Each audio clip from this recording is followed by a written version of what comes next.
उजड़ने, घर बिखरने, घर धंसने, जलजले आने या किसी का घर टूट जाने की वजह बयान फरमाई।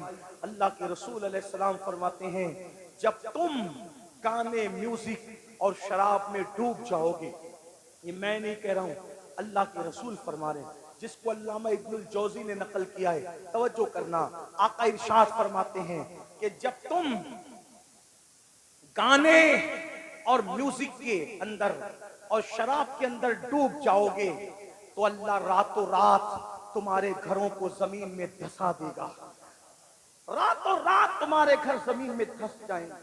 आज 16, 16, 17, 17 साल की उम्र के मेरे नौजवान फिल्म देखकर, सीरियल देखकर नशे की तरफ जा रहे हैं, म्यूजिक की तरफ जा रहे हैं, जिना फैशन हो चुका है। इमाम हुसैन इसी के खिलाफ तो खड़े हुए थे, अगर ये सब करते हो तो हुसैनी नहीं हो तुम, चाहे जो बन जाओ।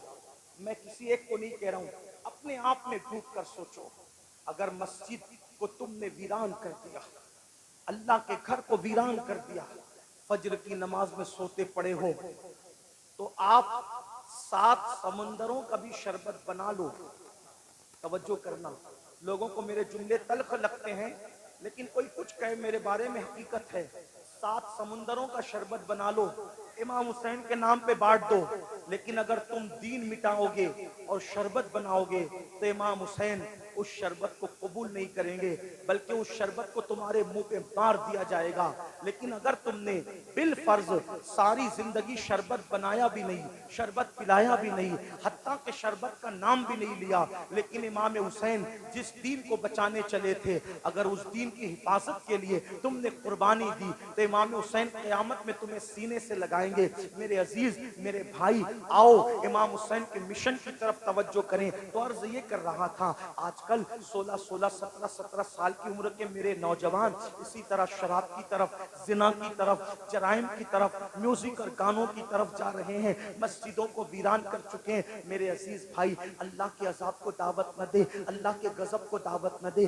ये जो आप सोचते हैं ना कि हम लोग कुछ भी करेंगे जन्नत में चले जाएंगे, हम कुछ भी करेंगे हम आखिरत में कामयाब हो जाएंगे, मेरे भाई, मेरे अजीज, ये दुनिया है दुनिया, ये दुनिया मक्कार है, ये दुनिया गद्दार है, ये दुनिया बेवफा है। इस दुनिया से दिल न लगा, तू कुछ भी कमाएगा, तू कुछ भी कमाएगा, तू कितना भी जमाएगा, मगर याद रखना, अगर तूने आखिरत की तैयारी न की, अगर तुमने आखिरत की तैयारी न की, सब दुनिया ही के अंदर धरा के धरा रह जाएगा। कुरान कहता है, ला तंसा नसीबका मिनद दुनिया, दुनिया से अपने नसीब का मत भूल। मेरे भाई, क्या तू मेरे आका की वो हदीस भूल चुका है? अल्लाह के रसूल ने फरमाया, जिसने दुनिया के अंदर शराब का सिर्फ एक घूंट पिया होगा, जब वो मर के कब्र में जाएगा तो उसका मुंह सूअर की तरह कर दिया जाएगा या बंदर की तरह कर दिया जाएगा। आओ मेरे भाइयों, एक बुजुर्ग के हाथ पर, एक बुजुर्ग के हाथ पर एक कफन चोर ने तौबा की थी। अल्लाह अकबर, दिल के कानों से सुन लेना, एक कफन चोर ने एक बुजुर्ग के हाथ पे तौबा की थी। उस बुजुर्ग ने उस कफन चोर को तौबा करवाई और तौबा करवाने के बाद कफन चोर से पूछा, ऐ कफन चोर, अब तू मेरे हाथ पे तौबा कर चुका है, तूने कितने कफन चुराए? उसने कहा, हुजूर, मैंने तो हजारों मुर्दों को नंगा किया, उनके कफन चुराए। मुसलमानों के कफन चुराए? जी, मुसलमानों के कफन चुराए। तो उस बुजुर्ग ने कहा, सच सच बताना ऐ कफन चोर, सच सच बताना कि तूने जब मुर्दों के कफन चुराए तो कितने मुर्दे थे जिनके चेहरे मरने के बाद कब्र में किबले की तरफ थे?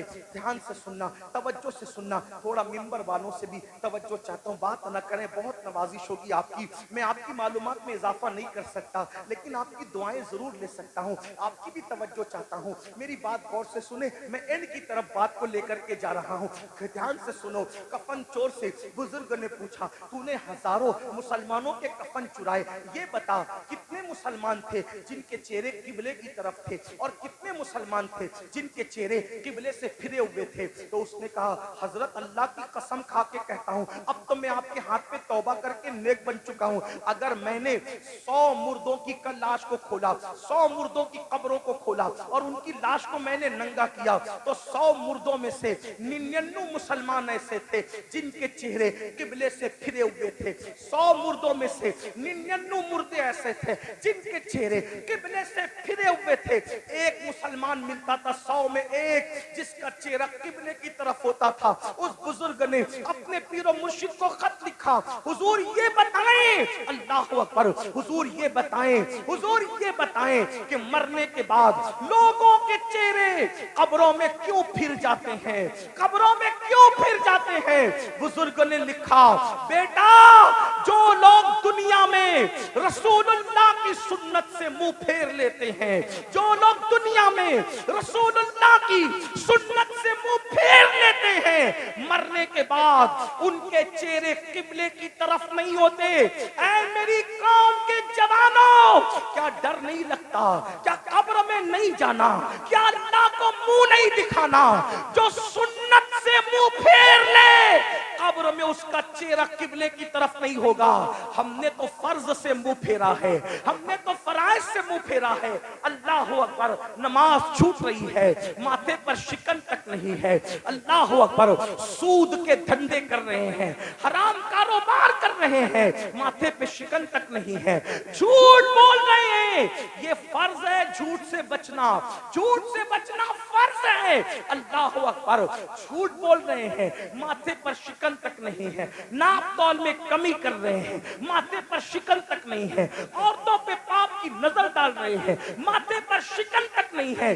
कितने जराइम करोगे, कब तक जराइम करोगे, कितने गुनाह करोगे, कब तक गुनाह करोगे। अल्लाह बहुत दिन तक मोहलत नहीं देगा, याद रखना। भाई साहब थोड़ा रहम फरमा दे, अरे रहम कर दे, थोड़ा थोड़ा सुन ले, हट जाएं, चुप हो जाएं सब लोग, बात तो सुने ना मेरे।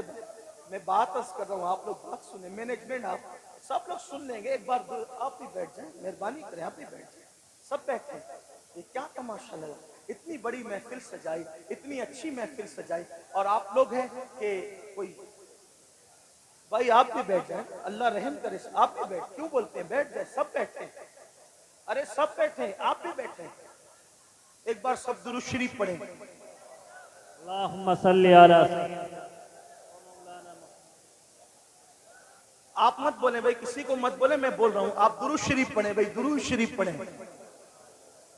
अल्लाहु रब्बु मुहम्मदिन सल्लल्लाहु अलैहि वसल्लम नहनु इबाद मुहम्मदिन।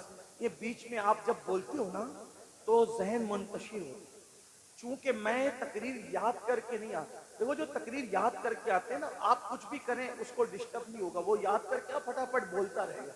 लेकिन मैंने याद करके मैं कभी मैंने तकरीर कभी याद नहीं की। मैं आप की तवज्जो को देख करके फिर अल्लाह ताला जो सुझाता है वो बोलता हूँ, तो मेरे ज़हन से बात निकलती है। फिर मैं बात आपको खत्म कर देता हूँ। एक बार दुरूद शरीफ बुलंद आवाज से पढ़िए। अल्लाहु रब्बु मुहम्मदिन सल्लल्लाहु अलैहि वसल्लम नहनु इबादु मुहम्मदिन सल्लल्लाहु अलैहि वसल्लम सलातु व सलाम अलैका या जद्दल हसन वल हुसैन। तवज्जो करें कि जब सुन्नत से कोई मुंह फेरे तो उसका चेहरा मरने के बाद किबले की तरफ नहीं हो। अब आप क्या समझते, कहते अब मौलाना अल्लाह रहीम है, अल्लाह करीम है, सत्तार है, गफ्फार है।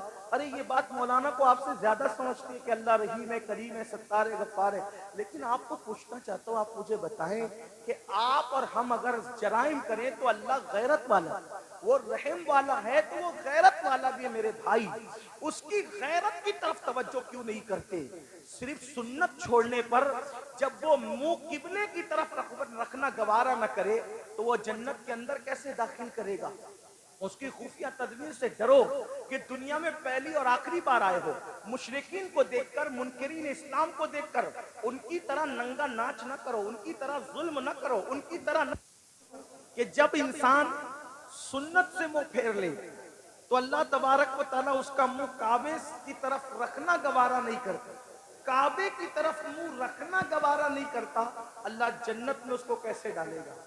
ये दुनिया है, इस दुनिया में आदमी जितने चाहे जराइम कर ले, और फिर अल्लाह अकबर, जो गुनाहे कबीरा है, गुनाहे कबीरा, उसमें खास तौर पर हराम लुक्मे का खाना और उसी के साथ नशा करना, शराब पीना। आज नशा मुस्लिम सोसाइटी के अंदर सोची समझी साजिश के तहत प्रमोट किया जा रहा है। कौन लोग प्रमोट कर रहे हैं हमें नहीं पता। इंशाअल्लाह हमारे मुल्क की जो जो इदारे हैं, जासूस इदारे, वो उसकी तहकीक करेंगे। कौन है दुश्मन मुल्क और मिल्लत का, ये बात तय होगी बाद में। लेकिन खास तौर पर मुस्लिम समाज में नशे को प्रमोट किया जा रहा है। जो बाप हैं, जो सरपरस्त हैं, जो जिम्मेदार हैं, वो ध्यान से सुने कि बाज़ाब्ता तौर पर वो बच्चे जो अच्छे ज़हीन बच्चे हैं, जो तालीम के लिए बहुत ज्यादा होशियार हैं, ऐसे बच्चों को टारगेट किया जाता है और उनको पहले फ्री में एमडी और उस जैसी दवाइयां चटाई जाती है। उनसे पहले दोस्ती की जाती है, फिर उनको वो चटाया जाता है। एक दो बार जब इंसान उसको चाटता है और फिर नींद गहरी आती है और उसके जो असरात होते हैं, फिर इंसान अब उसको हासिल करने की कोशिश करता है, तो फिर महंगे से महंगे दाम में उसको बेचा जाता है। तो पैसा भी बर्बाद, जिंदगी भी बर्बाद। ऐ मुसलमानों, अपने बच्चों को कीमती से कीमती लिबास दो, अपने बच्चों को अच्छे से अच्छा खिलाओ, अपने बच्चों के हर शौक पूरे करो, लेकिन उस पर औकाब की तरह नजर रखो कि तुम्हारे बच्चे किसकी सोहबत में बैठते हैं, किसके पास बैठते हैं, किसके साथ रहते हैं। याद रखना, मुसलमानों के टैलेंट से लोगों को बहुत खौफ है, इसलिए कि ये मुल्क ही नहीं बल्कि दुनिया के तमाम ममालिक पर अगर सैकड़ों साल अगर किसी ने हुकूमत की है तो वो सिर्फ ला इलाहा इल्लल्लाह पढ़ने वाली कौम है। मुसलमानों को हुकूमत करने का शऊर आता है, मुसलमानों को सियासत करने का शऊर आता है, मुसलमानों को तिजारत करने का शऊर आता है। दुनिया जानती है जिस दिन मुसलमान तिजारत की मंडी में डट जाएगा, किसी माँ ने ऐसा लाल पैदा नहीं किया जो वो मुसलमान का मुकाबला कर सके। जब हम ताजिर थे, हमारे मुकाबले में कोई ताजिर नहीं था।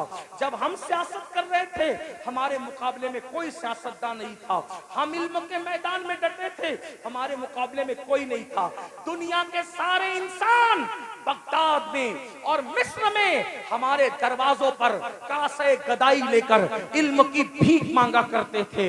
हाँ हाँ, हम ही थे जो लोगों को जागीरे भीख में अता करते थे, हम ही थे जो लोगों को माला माल करते थे।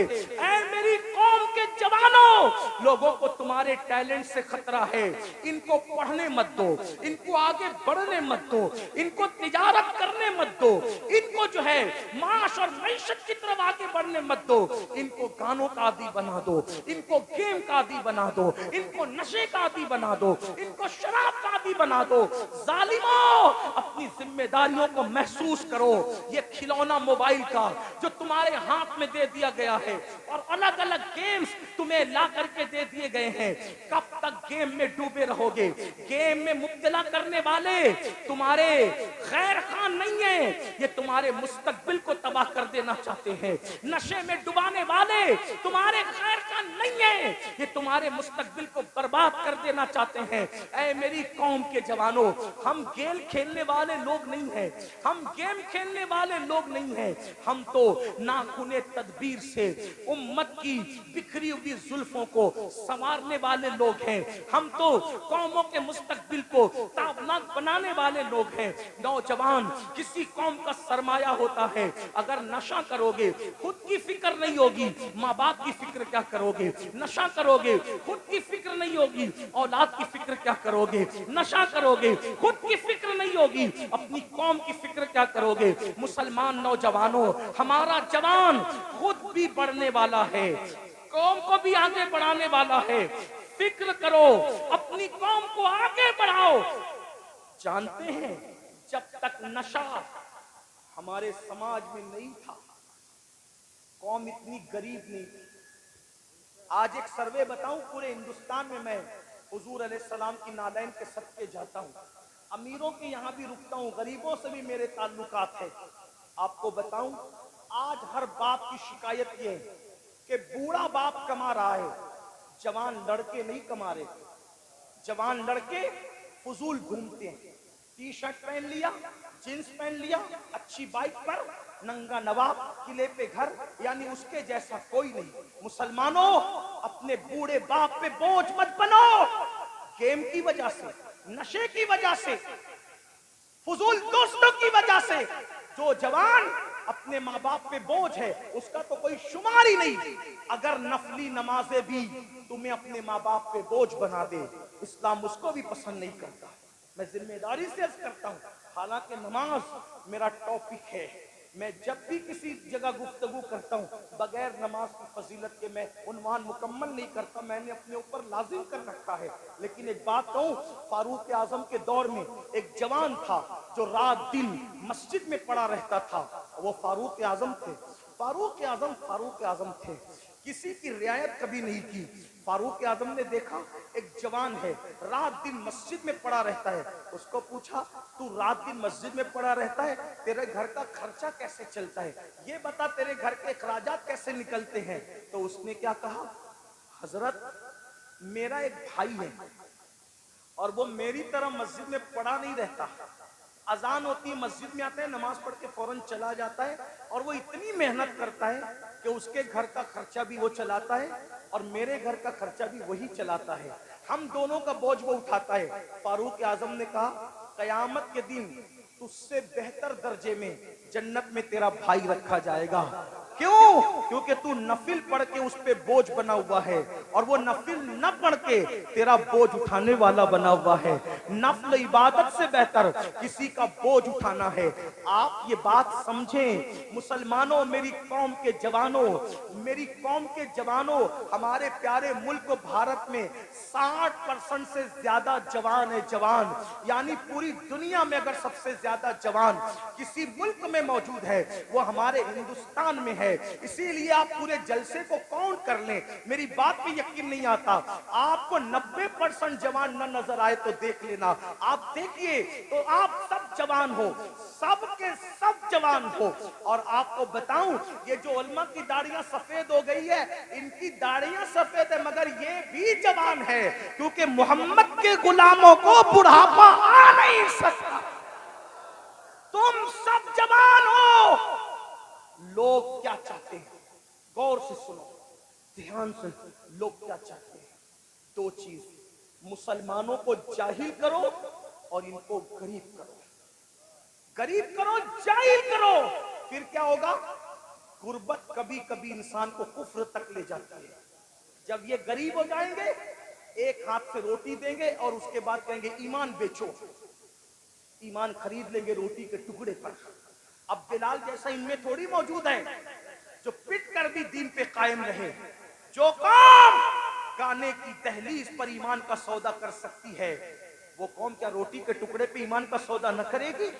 इसलिए मुसलमानों को गरीब बनाना चाहते हैं और दूसरी चीज जाहिल बना दो, अनपढ़ बना दो, इनको पढ़ने मत दो। आप देख लें आज हमारे बच्चे 10वीं से आगे नहीं पढ़ पा रहे, 9वीं से आगे नहीं पढ़ पा रहे हैं, थोड़ी थोड़ी सी तालीम हासिल करते हैं और फीस नहीं है इसलिए पीछे हट जाते हैं, कॉलेज महंगी है पीछे हट जाते हैं, तालीम महंगी पीछे हट जाते हैं। मैं कहता हूं अपने बच्चों को तालीम अधूरी से पीछे हटाने वालों, ये क्यों कहकर शोरूम से वापस नहीं आते कि कपड़े महंगे हैं, तालीम महंगी है ये कहकर अपने बच्चों को ड्रॉप आउट कर लेते हो। आप हजरात ये कहकर बच्चों के कदमों को पीछे हटा लेते हो। मैं कहता हूं 1000 बार शोरूम से वापस आना पड़े कि मोबाइल महंगा है मैंने नहीं खरीदना, कपड़े महंगे मैंने नहीं खरीदना, जूते महंगे मैंने नहीं खरीदना, लेकिन तालीम महंगा करने वाला कितना भी महंगा कर दे, कितना भी महंगा कर दे, कितना भी महंगा कर दे, इल्म छोड़ूंगा नहीं। क्यों? क्योंकि मेरे नबी ने फरमाया, आका का फरमान सुनो, क्योंकि मेरे नबी ने फरमाया इल्म अगर सुरैया पे होगा तो मेरी उम्मत का बंदा वहां से भी इल्म लेकर आएगा। गोया के बताया जा रहा है ऐ तालीम को महंगा करने वाले, जा महंगा करके देख ले, आसमान तक तो तू तालीम को नहीं ले जा सकता, और अगर ले जाएगा तो मोहम्मद रसूलुल्लाह के गुलामों में इतनी ताकत है कि वहां से भी हम जाकर के इल्म को ले आएंगे।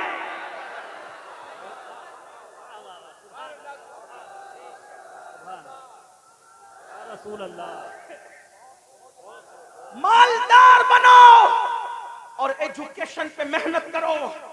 मैं तो लोगों को ये भी कह रहा हूं, लोग मुझे गाली देते, मुझे लोग जितना गाली देते मेरा वजन उतना बढ़ता है, क्योंकि मैं उन लोगों की परवाह, मुझे ये लगता है कि जन्नत मुझे अल्लाह से लेना है, गाली देने वालों से नहीं। मैं लोगों को ये भी कहता हूं, बड़े गुंबद और बड़े मीनार बनाने की बजाय बड़े इंसान बनाओ, क्योंकि कोई गुंबद अपने जैसा गुंबद नहीं बना सकता, कोई मीनार अपने जैसा मीनार नहीं बना सकता, लेकिन अगर एक अच्छा इंसान बना दोगे तो एक अच्छा इंसान अपने जैसे सैकड़ों अच्छे इंसान बना देगा।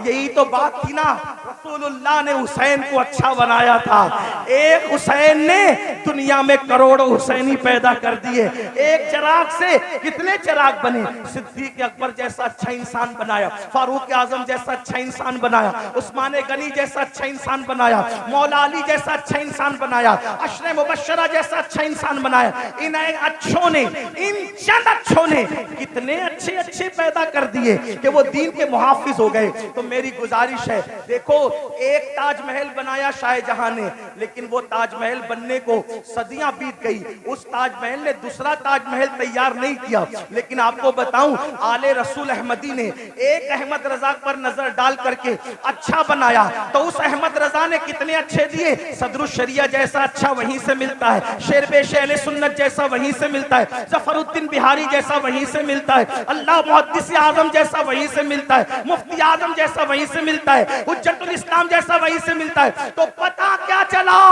अच्छे इंसान बनाने पे तवज्जो दो, इसलिए कि इमारतें खंडर बन सकती है, इंसानों को खंडरात में तब्दील नहीं किया जा सकता। इसलिए अपने बच्चों को अच्छा बनाओ। आज गुर्बत और जिहालत हम पे मुसल्लत इसलिए की जा रही है ताकि आपका ईमान ले, आपकी आबरू ले।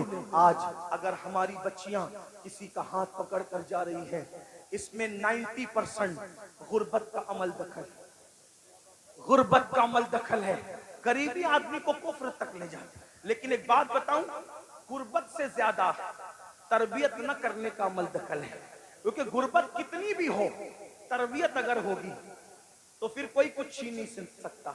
उलमा तो कह रहे बहुत कहूं, लेकिन मैं आखिरी बात कह देता हूं, गुर्बत से ज्यादा तरबियत की कमी है।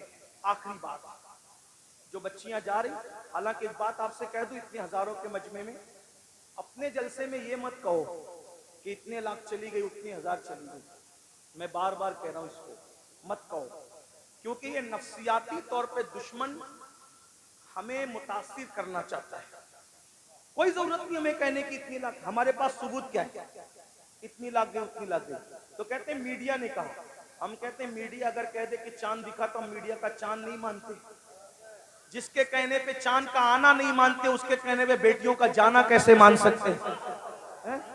इसलिए नहीं मानने का, नफ्सियाती तौर पे मुतासिर नहीं होने का। गई हैं, इनकार नहीं, चंद गई हैं, उंगलियों पे गिन लो कौन गई हैं, जिनकी तरबियत नहीं हुई। वरना जिनकी तरबियत हुई है वो आज भी गुर्बत के बावजूद चक्की पीस रही है, चरखा चला रही है, बर्तन धो रही है दूसरों के यहाँ जाके, मगर उसकी गैरत का कोई सौदा नहीं कर पा रहा है। हाँ, दामन तवक्कुल की ये शान होती है, पेवन तो लगे होते, गुनाह के धब्बे नहीं होते। हाँ, हमारी कौम की बेटियों के दामन पर पेवन तो हैं, लेकिन गुनाह के धब्बे नहीं है। आज भी हमारी कौम की बेटियां इतनी पारसा और बागैरत है। मैं तो लोगों को कहता हूं, जितनी हमारी बेटियां पारसा है, आज उतनी किसी की मां में भी पारसाई नहीं है। हमारी बेटियों की तरह औरों में पारसाई नहीं है, लेकिन तरबियत का फुकदान है। जो बाप अपनी बेटी को बाजू में बिठा करके सेना का सीरियल देखे, जो बाप अपनी बेटी को बाजू में बिठाकर सेना का सीरियल देखे, उसकी बेटी भागेगी नहीं तो क्या होगा। जो भाई अपनी बहन के साथ गेम खेले, उसकी बहन और का हाथ ना पकड़ेगी तो क्या होगा। तरबियत करो। कैसी तरबियत? सीरियल दिखाकर नहीं, फिल्में दिखाकर नहीं। अगर तरबियत करना है ऐसे करो जैसे सैयदा फातिमतुल ज़हरा की गई, जैसे खदीजतुल कुबरा ने जिंदगी गुजारी, जैसे अम्मा आयशा ने जिंदगी गुजारी, जैसे इमाम हुसैन ने अपने घर वालों की तरबियत की। उस पर एक आखिरी बात सुनने सबकी तवज्जो चाहता हूँ, खास तौर पे बहनों की। तरबियत हो, गुर्बत कुछ नहीं बिगाड़ती।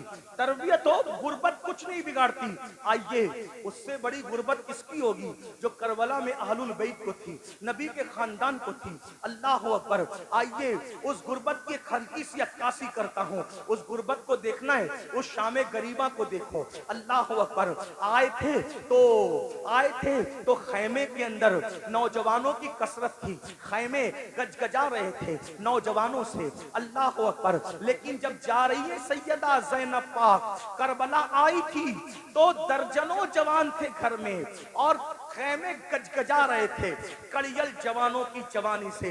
अली अकबर जैसा हम शबी रसूल शहजादा मौजूद है, हजरत कासिम जैसा शहजादा मौजूद है, हजरत अब्दुल्ला इब्ने अली, हजरत अब्बास काजी अब्बास अलमदार जैसा भाई मौजूद है, गरज के खानदान के कड़ियल जवान मौजूद है। लेकिन ज़ैनब सब कुछ लुटाकर करबला से जा रही है। किस शान से जा रही है? अल्लाह अकबर। सब शहीदों के सर काट लिए गए हैं, सब शहीदों के सर काट लिए गए हैं, सब शहीदों के सर काट लिए गए हैं, सर काट कर नेज़ों पे उठाए गए हैं और एक एक लाश पर 10 घोड़े मुतय्यन किए गए हैं। अल्लाह अकबर। वो सीना जिसको रसूलुल्लाह हाथ मलमल के सूंगा करते थे, वो सीना जिसको अपने सीने से लगा करके हुजूर अपनी जबान चुसाया करते थे और कभी मौला हुसैन की जबान चूसते थे।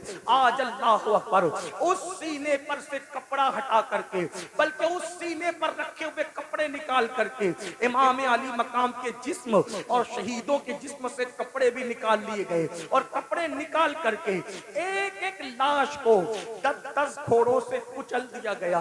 घोड़ों से लाशें कुचली, लाशें कट पिट गई। अल्लाह अकबर। ऐसे आलम में अल्लाह अल्लाह शहीदों की कटी पिटी लाश से जब 12 या 13 मुहर्रम को सैयदा ज़ैनब कुबरा निकलती है तो किस शान से निकलती है?